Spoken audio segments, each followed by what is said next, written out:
10 likes. I don't know if we can or not. Let's see if this video can get 10 likes. And also, I'm going to be live streaming shortly after this video goes up on YouTube. I'm going to be live streaming this new update. I'm going to be live streaming this new update on Minecraft XX1 Edition. So I'm going to be showing you a little bit of some of the features and everything. And also, I'm going to be making a video on it, like I said, for tomorrow. So this has been JC Echo. I'll see you guys in the next one, and thanks for watching.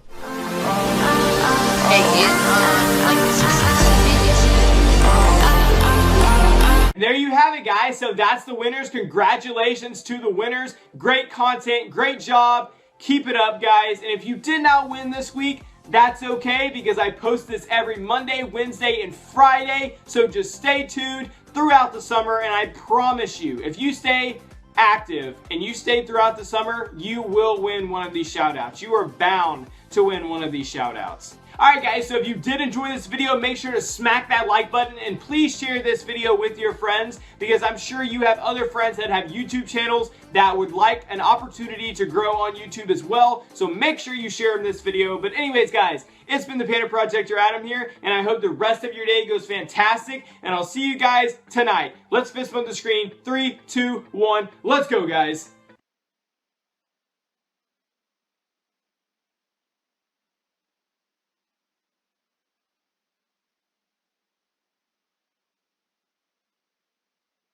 If the fast lane is more your speed, an education from Universal Technical Institute is the right fit. Get your degree or diploma in about 1 year with hands-on training from skilled and experienced instructors. To learn about what UTI offers, visit uti.edu today. So let's get on with it. We could have been somebody. Said you had to tell somebody.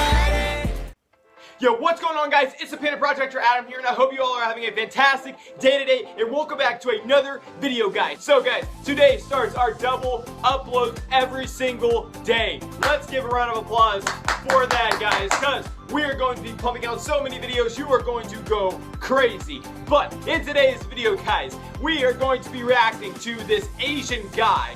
He has a cigarette, he's trying to like smoke something out of a bottle, and he actually, you know what, we're just gonna watch the video and you're gonna see what happens. Alright guys, so here's the video. I haven't seen the actual full video, I just saw bits and pieces of it. So let's watch it and let's see exactly what it is.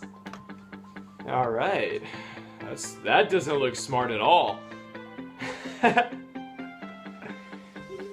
Yo, what did he just say? Okay.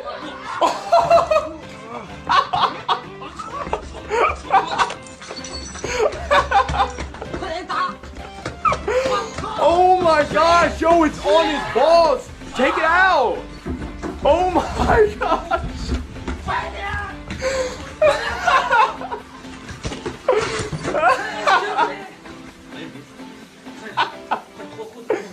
Oh my gosh, what happened? Where's the guy at? Yo, what the heck? Oh my gosh, that was the that was like the dumbest like video I've ever watched. What is he doing? Like, he's trying to, you know, get the fire from the bottle, and he thinks it's cool by swirling it, and then when he pours, when you realize that it's gonna come out, and it got him on his balls. Think about it. I mean, what? I don't even want to think. What do they look like right now? Because I'm pretty sure it went through his pants. I mean, and if you heard the video, he was like cussing pretty bad. I don't even know. He was saying some stuff probably in Chinese or Japanese. I don't know. Not to be racist, but I have no idea what nationality they are. So that was just like really dumb. I mean, that's like me taking this water bottle and drinking, but turning it on me. I mean, that's just like flat out stupid. Let me actually dump some water real quick on me just to see how it feels. Oh crap, that is some high quality H2O. God damn, that's cold. Okay guys, so that was really funny because some guy tried to, you know, just act cool by trying to smoke the stuff out, and he accidentally burned his nuts like you guys saw. So that was pretty funny, but But anyways, guys, it's been the Panic Project. You're Adam here, and I hope the rest of your day goes fantastic. And I'll see you guys in tonight's video. Let's fist bump the screen. 3, 2, 1. Let's go, guys.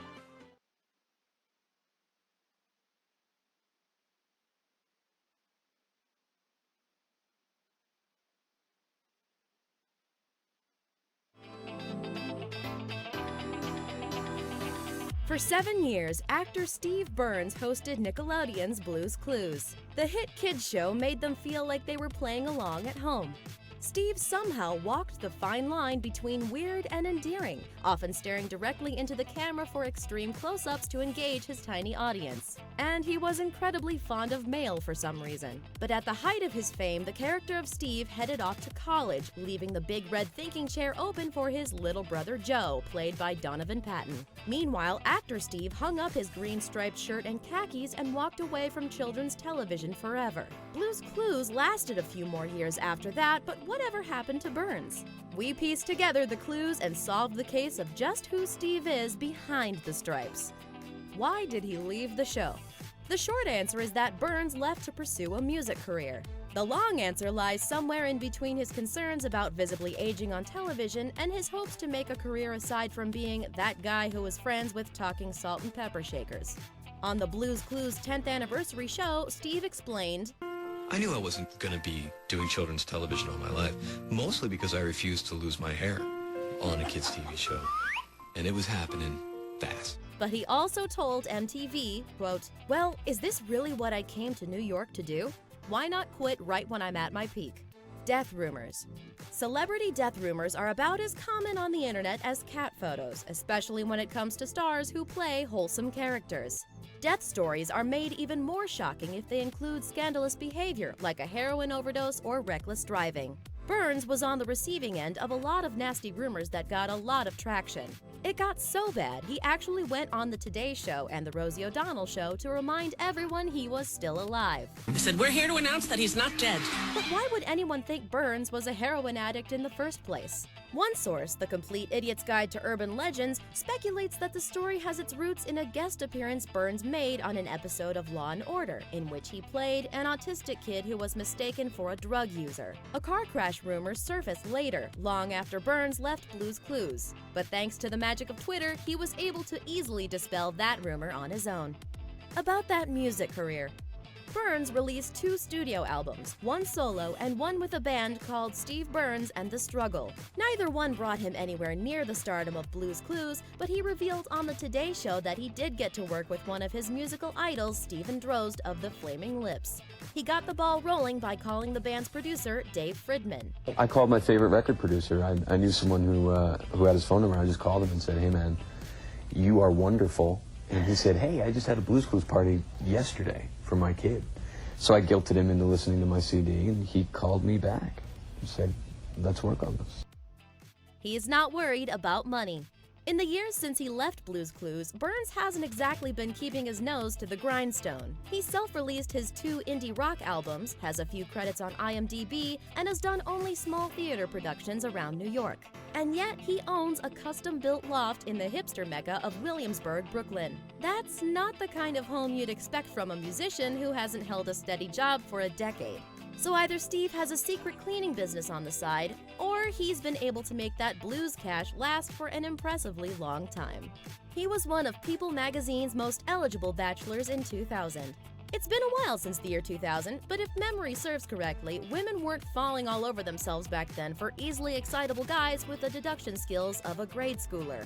But somehow, Burns landed on People's most eligible bachelor list that year, alongside George Clooney and Derek Jeter. So who was Steve looking for at the dawn of the new millennium? He told the magazine, a cross between Christy Turlington, Gwen Stefani, and Janine Garofalo. He got conned by a stripper and her mother. Steve Burns is nothing if not painfully aware of his strange celebrity status, which is why he went on The Moth, a storytelling show, to detail what might be the most awkward date of all time. After his appearance on People's Bachelor list, Steve received fan mail from interested ladies, and he even went on a date with a tall, beautiful swimsuit model. Too bad Burns is only 5'6". And it's immediately awkward. I'm like, well, shall we? She's like, yeah. The date was getting off to a bad start, but then Burns saw that a parent in his date's neighborhood was hosting a Blue's Clues birthday party for her kid. In my car, at that moment, I had a box of toys, Blue's Clues toys, some autographs, and the outfit from Blue's Clues. And I thought, believe it or not, this is the only game you have, man. Crashing the kids' party broke the ice and seemed to save the date. For a while. Now we've got something to talk about, right? So we're in the car and everything's great. We drop the car off, we go to the restaurant. After their swanky dinner, they went back to Burns' place, at which point the model revealed other line of work. She's like, well, I know what you do. What I actually do, other than model, is I'm a stripper. I'm like, okay. Anyway, the next morning, he dropped her off at home where she still lived with her mom. And then the date truly ended. And her mom's got a manila folder, and she opens it, and she starts handing me crayon drawings. And it turns out that much of this was an elaborate plot to pitch me a children's television show about giant inflatable balloon animals called the Balloonies. That's got to be the grimiest way anyone has ever tried to get into Nickelodeon. Needless to say, we have yet to see the genius of the Balloonies realized on TV. Thanks for watching. Subscribe to our YouTube channel to watch more videos like the one you just saw. And leave us a comment to let us know if you're Team Steve or Team Joe.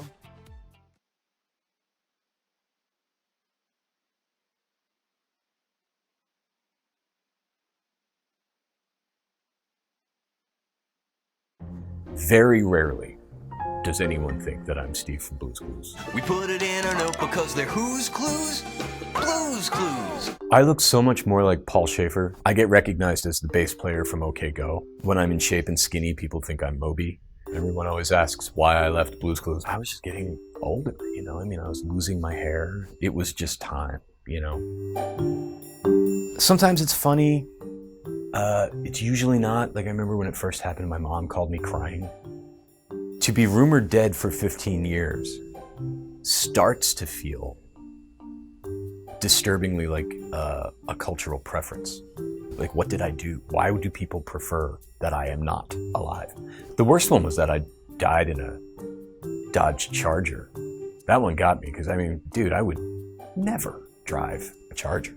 You know what to do. Sit down in a thinking chair and think. Think. The chair sits in my study. I love it. It's actually not real comfortable if you sit in it like throne style. I have the original notebook. I have the first 3 clues, which is cool. And I have a couple of the shirts. They don't really fit anymore. I have a dog, and he is my pal, and he is my favorite thing. He's a boxer, and his name is Burgess Meredith, who's one of my favorite actors, but we call him Mickey, because Rocky's my favorite film. Not even for 1 second did I consider naming my dog Blue. I mean, Blue, you gotta keep in mind, to me, Blue was only marginally a dog. I mean, that was a magical felt creation that solved puzzles and jumped into storybooks. I mean, that was only a dog, technically. For the past 20 years, I've been like a behind the camera voiceover guy. You hear me on TV all the time. If you hear a guy that sounds like the Blue's Clues guy trying to sell you insurance or a car or something, that's me. In 2003, I got to meet my favorite band, who were the Flaming Lips, and I got to record a record with those guys and go on tour with them. I'm about to release a kid's record, sort of a kid's record. The album is called For Everywhere, and I made it with Stephen Drozd of the Flaming Lips. It's hard to know what to feel when you don't exist. We tried to include all these other really expressive ideas in the record to the best we could, that weren't just yay and oh. I do meet parents who watched Blue's Clues, who have children that watch Blue's Clues. I flatter myself to think I might be Grover to someone, you know, and that is pretty awesome. And the fact that it's lasted this long is a real testament to the people who created the show. If I could have an ideal acting role, I would like to be on a really good TV show, like maybe a crime drama, like maybe if they did Homicide Again or something like that. But I want to be this dude who sits at the computer and is like researching facts and has like a big gulp. And he's like kind of annoyed and he's a nerd and he says like 5 lines per episode. And outside of that, you know, there's about 30 roles in Shakespeare I would like to play. I also think it would be really fun to do Blue's Clues now. Here's my pitch, right? Steve graduates from college and he's got the world's worst detective agency, right? He's like Columbo. And he's still asking the home viewer for help to solve these wacky crimes.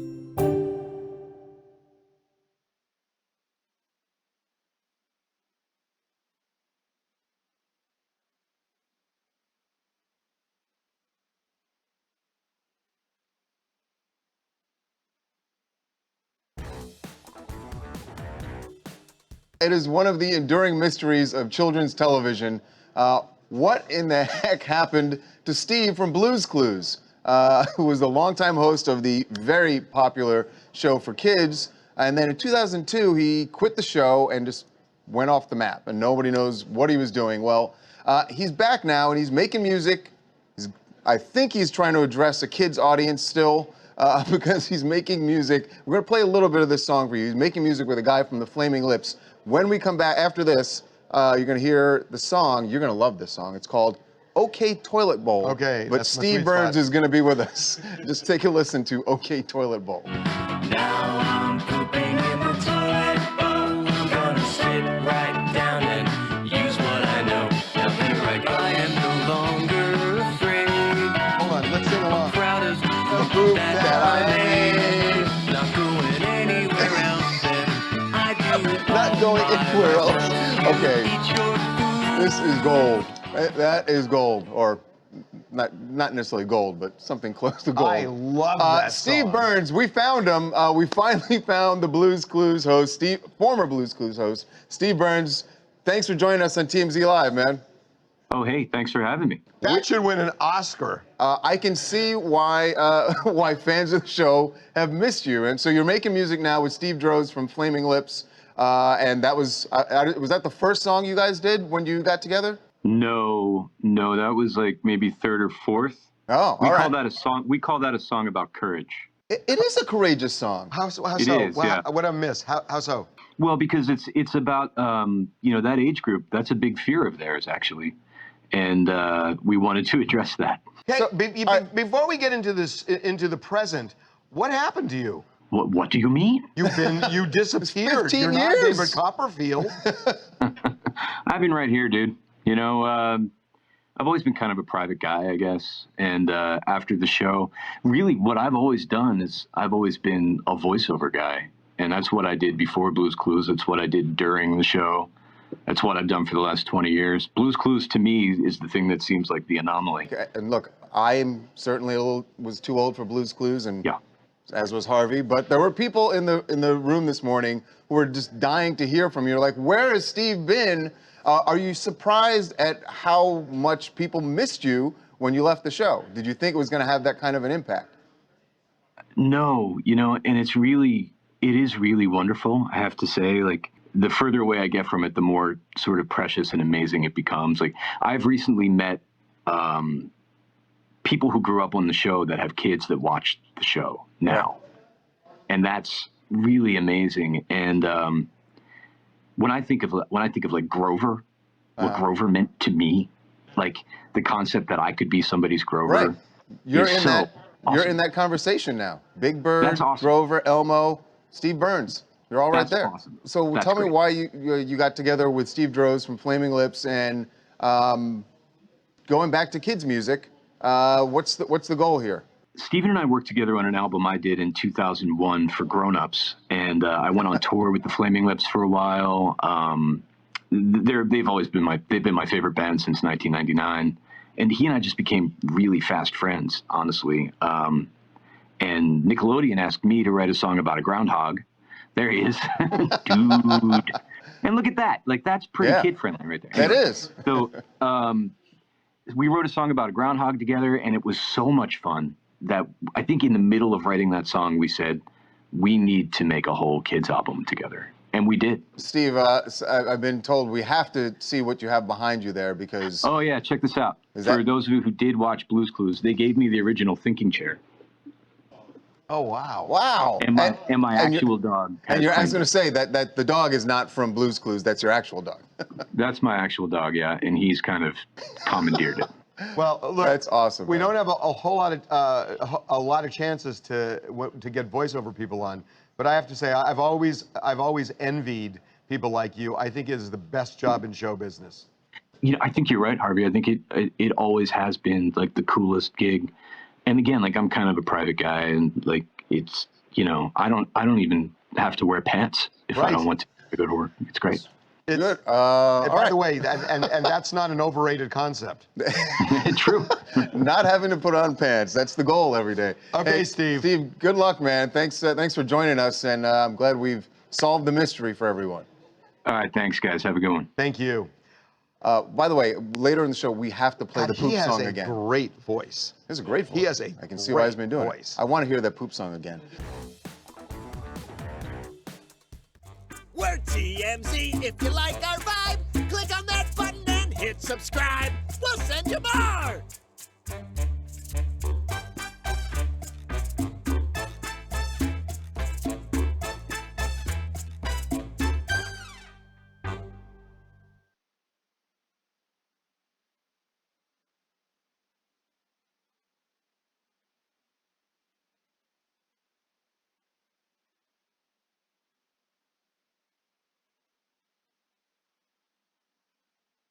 David Tarnowski, Yes? Detective Munch, Baltimore Homicide. This is my partner, Detective Gardy. I'd like to ask you a few questions about Mark McCarran. Sure. We understand he did some things to you. He picked on you, right? He can't pick on me anymore, can he? Maybe you should come with us so we can talk about this.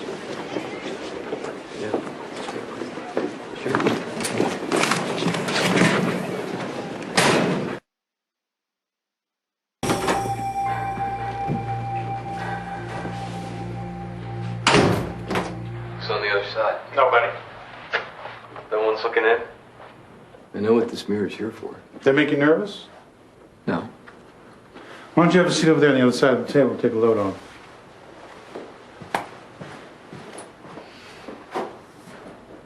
There's no one behind there, I give you my word. Okay. My partner went to get you a drink. I don't need anything to drink anymore. You a sports fan? No.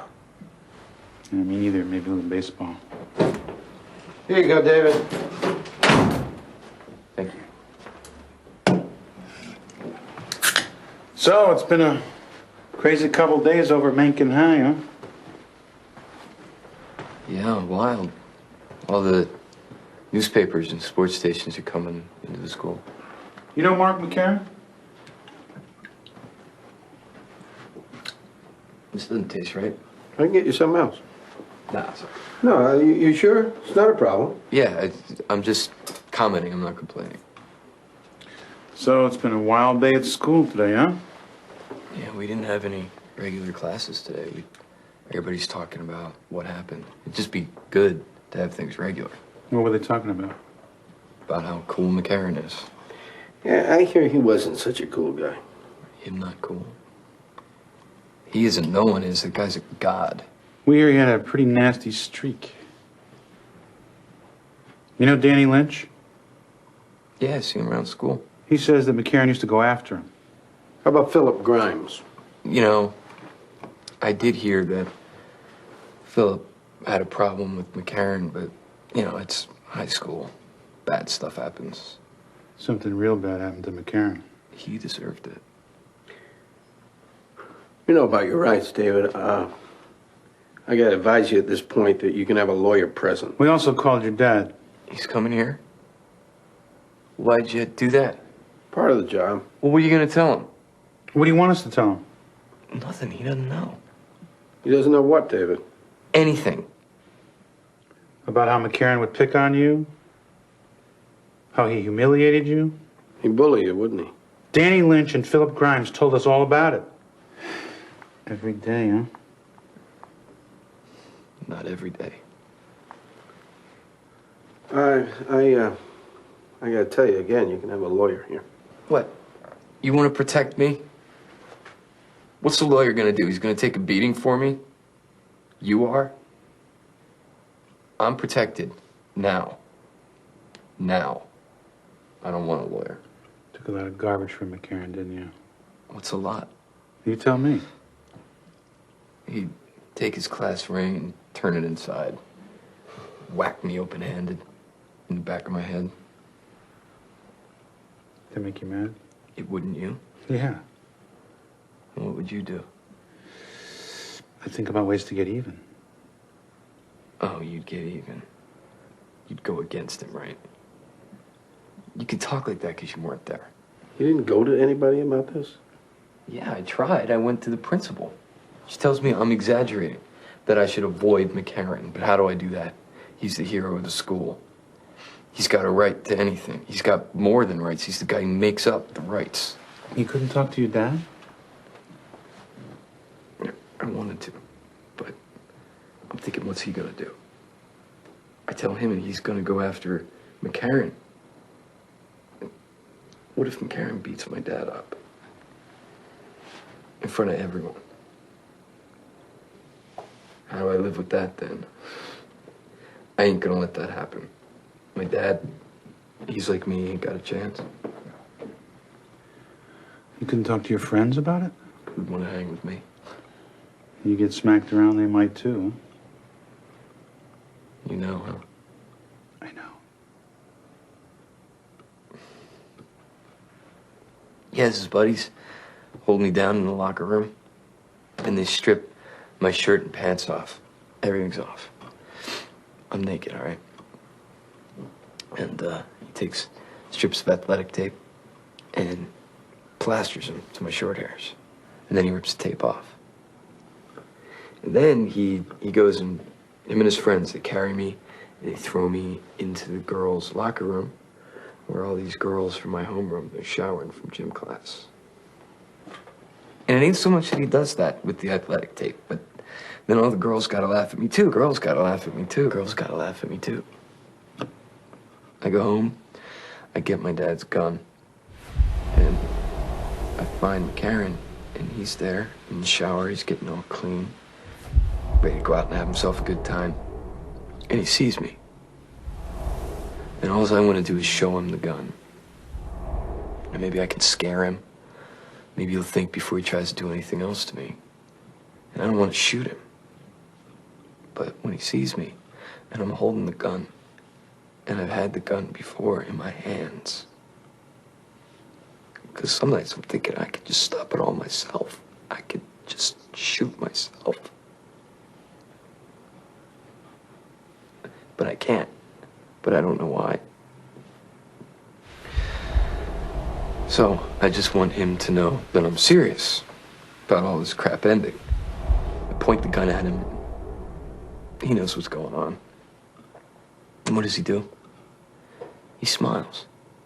That big famous smile of his, that stupid smile everyone takes a picture of.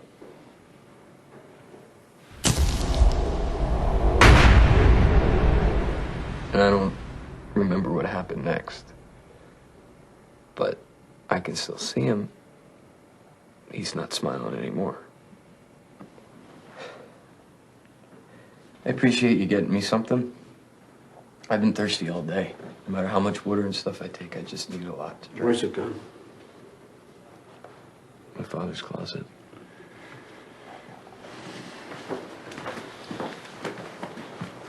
Everything's gonna be different from now on, David. Your life changes. For the better. You need anything, David? I ain't sorry about a damn thing.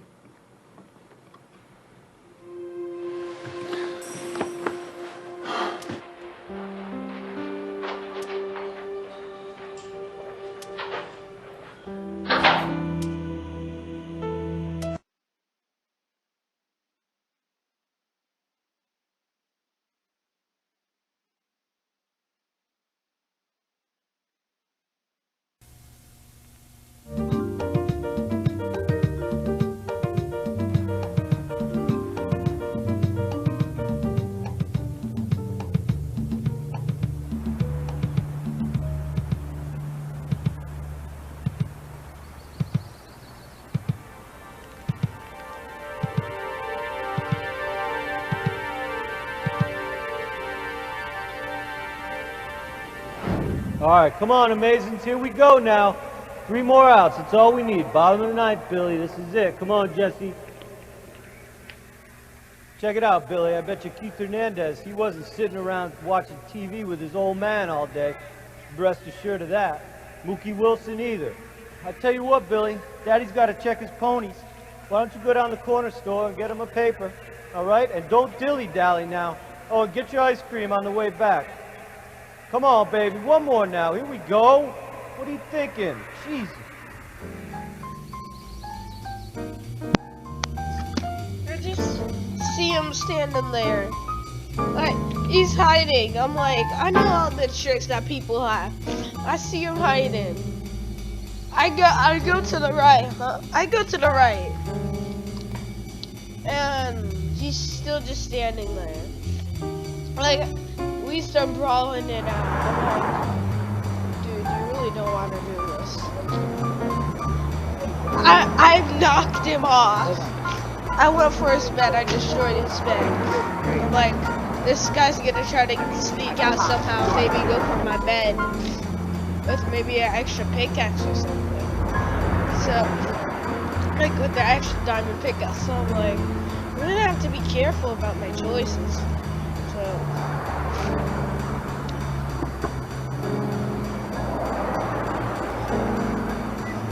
I'm just like, Sucks to be you, kid. I'm really sorry. No, really. Do you want some ice cream? Do you want to have some? No, seriously, I don't want it. I don't want it. You can have some if you want. No, you can't! No, you can't have any! Because I got it! And you don't! Sorry, baby, but you do not have this ice cream in my hand, and it's not in yours! You want it, Uncle? You can have it when you want it. I don't even want it! I don't want it! But I'm not gonna let you have it! Oh, you know, I just want to say one thing, Kev. If there's anything in the world that's better than having ice cream, it's having ice cream that you don't want! I'll see you later, kid. Probably tomorrow, so bring the dollar.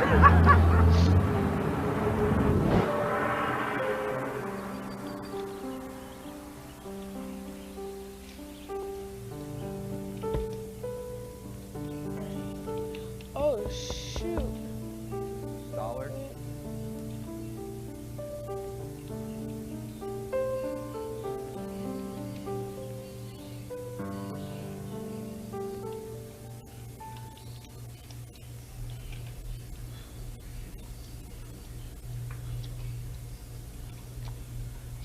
Excuse me.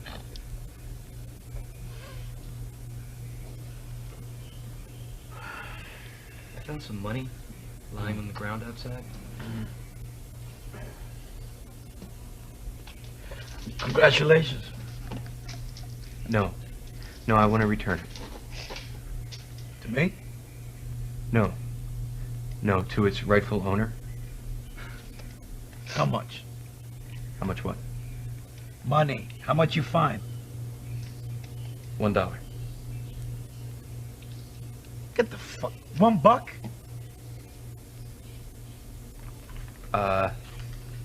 If anyone comes here looking for this is my number.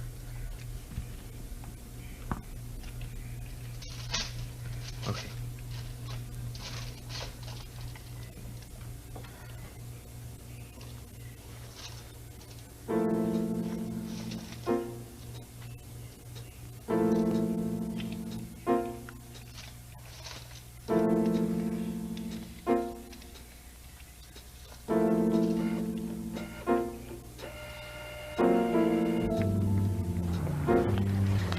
No, thanks.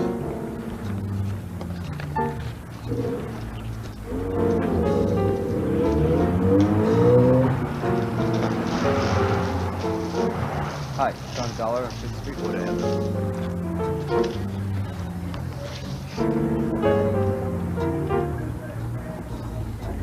Excuse me. Found $1 recently on 5th Street.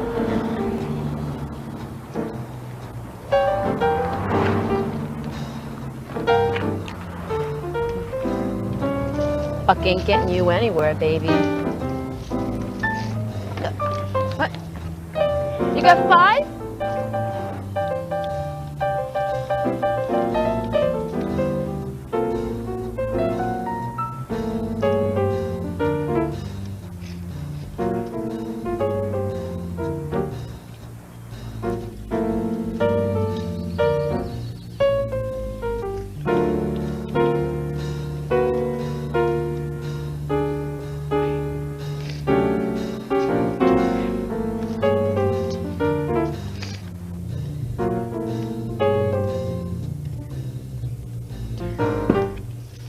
$1.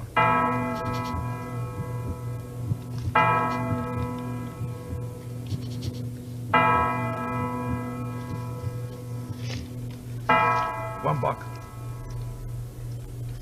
Sure.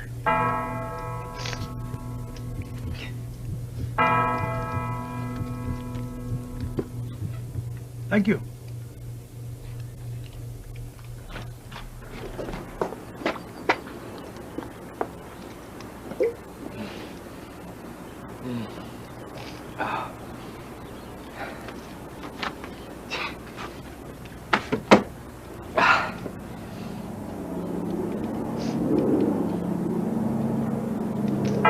No. No. No. No.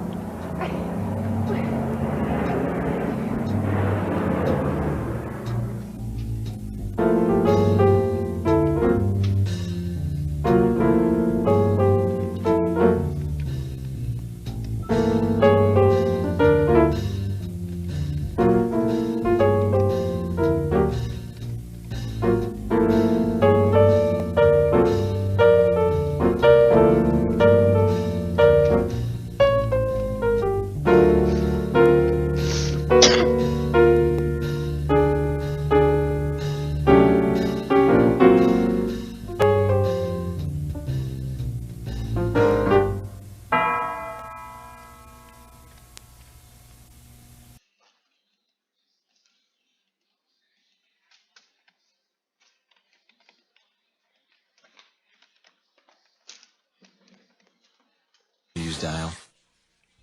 For 6 years, he entertained your kids at home, but do you recognize this man?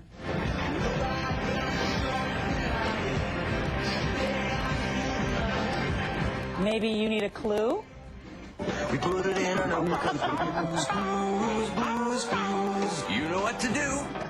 Yes, it's Steve Burns, former host of Nickelodeon's Blues Clues. Steve has come out with his debut CD called Songs for Dust Mites. Steve Burns, good morning. Great Good morning. to see you. Boy, you changed. I know, when you put them back to back like that, it's really strange. Are you freaked out? I mean, come on, look at you. You have facial hair now. Well, I lost some regular hair, so I'm trying to just keep the overall hair ratio proportionate. So I grew some facial hair. It's looking good. But let me tell you, I mean, 5 years ago, as you've put it, you were consulting salt and pepper shakers and a little blue puppy. Yeah. And now, here you are with a CD with the group Flaming Lips, a group that you really, really admire. I mean, is your head spinning? It is, but somehow it makes sense to me, you know? I mean, there seems to be some weird logic between working on Blues Clues and working with the Can you Flaming Lips. explain this logic? You know, I can't. It wouldn't work with any other band. It wouldn't work with any other kid show, but it just seemed to make a lot of sense. Music was always your first love. Sure. And your yearning to perform in some way, a weird way, kind of got you into Blues Clues. I never really made a distinction between the acting and the music or whatever it is. To me, it's all kind of the same thing, you know. Some days it's, you know, for a while there it was Blues Clues, and now it's Songs for Dust Mites. Let's talk about Songs for Dust Mites, because what happened is that you basically called up. It was kind of cheeky of you, Steve. You picked up the phone. I'm a cheeky man. And you called this guy who's a producer of Flaming Lips. Yeah, and he said, hey. I called my favorite record producer. I knew someone who had his phone number. I just called him and said, "Hey, man, you are wonderful." And he said, "Hey, I just had a Blues Clues party yesterday for my kid." So I guilted him into listening to my CD, and he called me back and said, "Let's work on this." I mean, so the irony is that working on Blues Clues actually did help you get your CD or your music listened to. Yeah, I mean, and he said, and he was surprised by how good. Yeah, it I think was. in general people are surprised that it's good. You know? Which is probably complimentary, but sort of weird also in addition. Yeah, I think it's a compliment. Well, let me tell you what some other compliments, because he's not the only one who is saying that it's pretty good.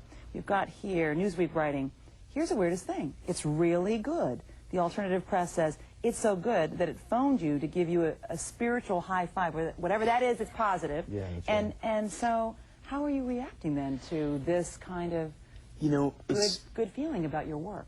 It obviously is very edifying. It feels very good. It's very affirming.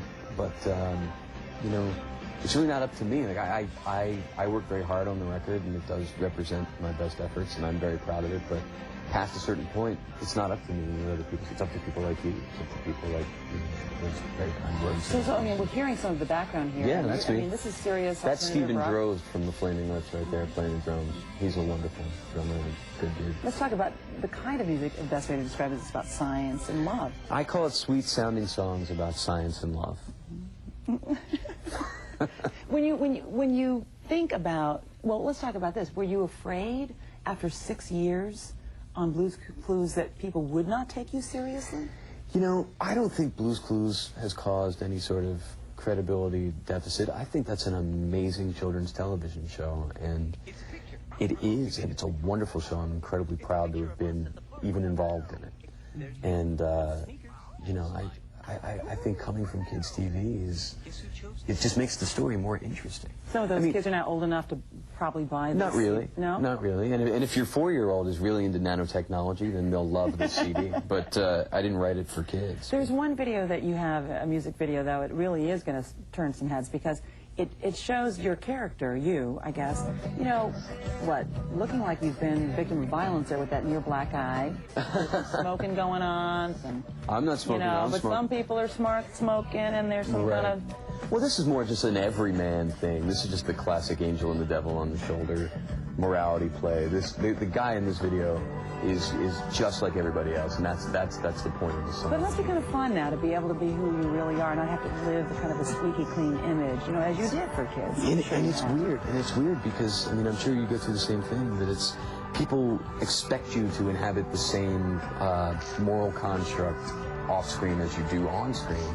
And it's got to be just as hard for someone who plays a villain on television, you know, as for someone who plays an incredibly nice guy on television. But I like to think that I am a pretty nice guy in real life. I think you are too, Steve Burns. It's been a pleasure to talk to you. Wish you every luck with your music. Thank you so much. Sounds like a lot of people are listening. Thank you. And we'll be back in just a moment. But first, this is Today on NBC.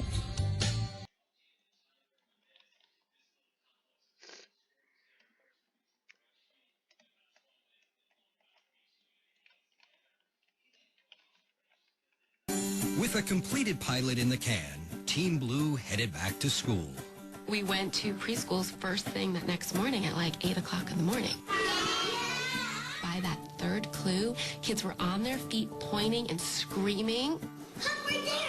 And we were just sitting there crying, like, okay, this is it. Cool. Then, on September 8th, 1996, Blues Clues made its Nickelodeon debut. Hi out there, it's me, Steve. I believed in Blues Clues, and I thought it was magic, but it was another thing to see that all these other people thought it was magic too. But Blues Clues was more than a hit, it was a home run. Soon, independent studies showed that kids wouldn't just play along, they'd think along too. Hi, come on in. You just can't get away from how smart and how well done the basic architecture of the show is, and how well it understands children and the way they watch television. Steve and Blue led kids through a colorful world of learning, and parents loved them for it. We have Blues Clues to thank for taking the standard and raising it. Good work, Blue. Soon, everyone was celebrating Blues Clues. I thought I was colorblind for a while, and it turns out it was just blue everywhere. Suddenly, Blue was bigger than life, floating over the New York City skyline. And coming down Broadway now is Felt Steve and Giant Inflated Blue. Boy, he sure looks cold. Success spawned a series of primetime specials, a squadron of celebrity guests, a TV movie musical, and a live national tour. Blue barked in 16 languages, and new Steve sprang up from the United Kingdom. It's me, Kevin. To Korea. Blue was even making late-night news. In a related story, President Bush took the week off to catch up on Blues Clues. For 7 glorious years, Steve and his cuddly pup were inseparable. Like peanut butter and jelly, no one could imagine them apart.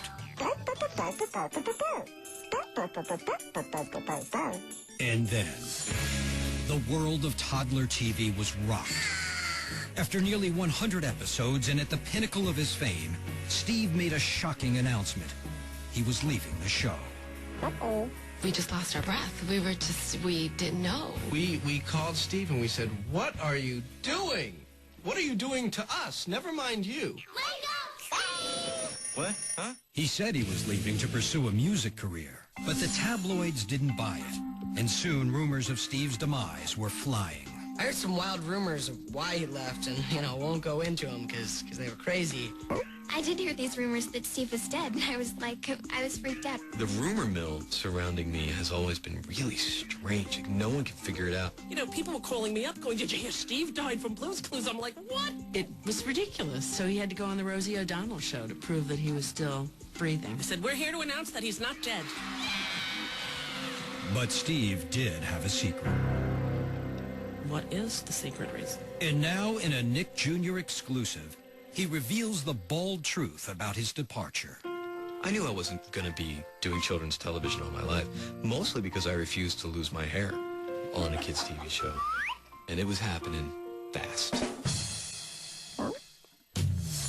The network launched a worldwide search to find our favorite puppy a new pal. Why did this guy Steve bail anyways? Did he, get tired of being rich? And a who's who of Hollywood auditioned. There's nothing here. How is it supposed to answer me? I'm Donovan Patton.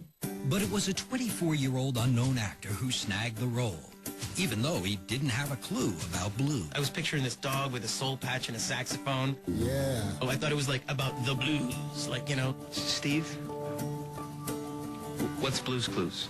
Donovan was cast as Joe, Steve's little brother. You sure he's not coming back? And the two worked around the clock to prepare him for the passing of the paw. He is the male that never fails, makes me wanna wag my tail.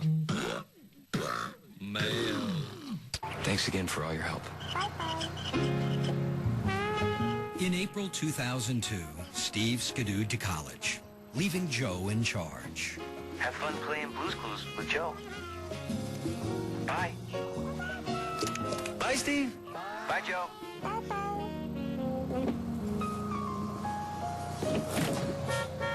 With Steve off to college, his brother Joe is now the host of this colorful show for preschoolers. What is Blue's Clues? Yeah. In a primetime special in February '04, Nick Jr. opened the door to Blue's room. And with a wave of a wand, she could talk. I can talk to you? Now, as Blue's Clues celebrates its 10th anniversary, an even more miraculous secret is about to be revealed. When the 10th anniversary special comes along, we're going to play Gold Clues, and we're going to find out, because Blue's going to have a baby brother. Shh, I can't say anything more. Blue's baby brother is here. After a decade on the air, Blue's Clues hasn't missed a beat. It remains a massive hit with all kids, young and old. Blue's Clues? Happy 10th anniversary. Blue's anniversary. Blue's anniversary. Blues anniversary. Blues anniversary. Happy anniversary. Congratulations, Blue. Happy anniversary. 10 years, huh? Whew. Congratulations, Blue. Happy 10 years, Blue. I love you. You go, girl. Congratulations. Happy anniversary. That's great news. Best wishes. Congratulations. Blue's Clues. Congratulations. Congratulations. Congratulations, Blue. One thing will always be true is that the message will be there that you can do anything that you want to do.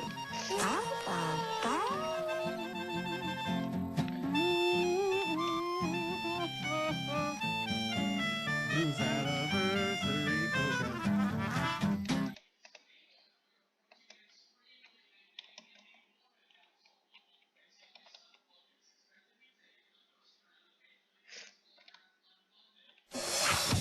Oh, okay. We'll play Blue's Clues to figure out what time it is. It's one of the most successful, critically acclaimed, and groundbreaking preschool television series of all time. And now, after 10 years on the air, the secrets to Blue's Clues will finally be revealed. You will come and help me with this, won't you? How the cuddliest pup on TV had to claw her way to the top. One of the things that nobody knows is that Blue was originally a cat. What? Why TV's top dog called it quits at the height of his fame. Why did this guy Steve bail anyways? Did he, like, get tired of being rich? Which of Hollywood stars battled for Steve's spot? There's nothing here. How is it supposed to answer me? And how an unknown actor without a clue snagged the role of a lifetime. I thought it was like about the blues, like, you know. Got to give it soul. Now, after 10 glorious years, the real story behind the clues. Okay, let's just get started, huh? Hit it! Hi, Joe. A clue. Hi, Steve. Handy dandy notebook. Thinking chair. Behind the clue. Celebrating 10 years with Blue. If you were born after 1990, chances are you are a member of Generation Blue.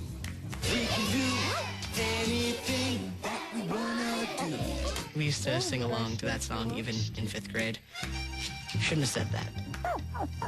I definitely remember Blue, and I'd always answer back, and I'd think she could totally hear me.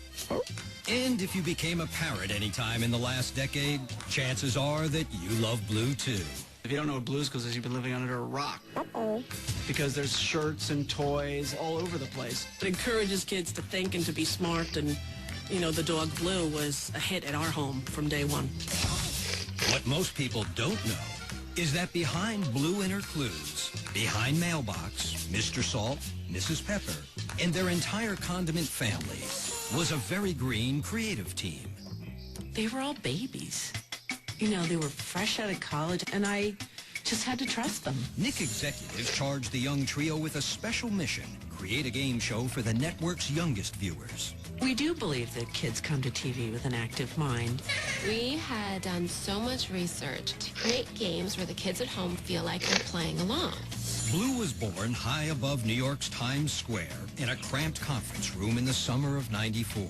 We sat in a conference room, I would say, for about 30 days. I don't think they ever left. I think we used to just slide pizza under the door. One of the things that nobody knows is that Blue was originally a cat. What? First his name was Mr. Orange, and then we're like, oh, maybe Mr. Blue. With a blue cat on the drawing board, the team put out the call for the music to make her purr. I got a call from Tracy. I think you guys would be great to do the music. Maybe it's called Blueprints. We don't know. But Nickelodeon was already eyeing a show featuring a feline, so the cat was tossed in the litter box. And we're like, what else could it be? And we're like, well, it could be a puppy or a dog. And I'm like, okay. Animator Dave Palmer was picked to prep the puppy for the pilot. When I draw Blue, her head is just made up of circles. We wanted her to be really friendly looking. See? We said here, very excitedly. Hope you like it. Nick execs knew this dog for tots would be more than just bark. Blue had bite. And Blue had legs. So the team moved forward. Next step, find a host. I think we saw over 1,000 people. I first auditioned for Blue's Clues in this room against that wall. I remember being in that room when Steve walked in. We couldn't go in and model this long-haired skateboarding guy, so we made a little secret phone call. Wear a button down or something a little bit more conservative. Do you have access to a hairdresser? Can you not look like you tomorrow morning? Thanks, bye. Click. Whoa! While others aspired to skidoo alongside Blue, a test audience of kids made the final casting call. Can you help me today? What did you say? Young Steve Burns would be their boy. There was just something about this kid who was fresh out of Pennsylvania, who just knew where to look in the camera to really talk to kids. He was just right. With Steve in place to search for clues, every member of Team Blue pitched in to play a part. Adios! We didn't have any money, and we realized that we needed barks for Blue. So basically, we went around the room and said, can you bark? Can you bark? Can you bark? Can you bark? And I could bark. Nick was Mr. Salt. Hello, Steve! Here's the secret behind the scenes. Mr. Salt was originally not French. Oh. The original Mr. Salt sound is something like that. Hey, Mrs. Pepper, looks like Blue is in the kitchen and might need a little help over there.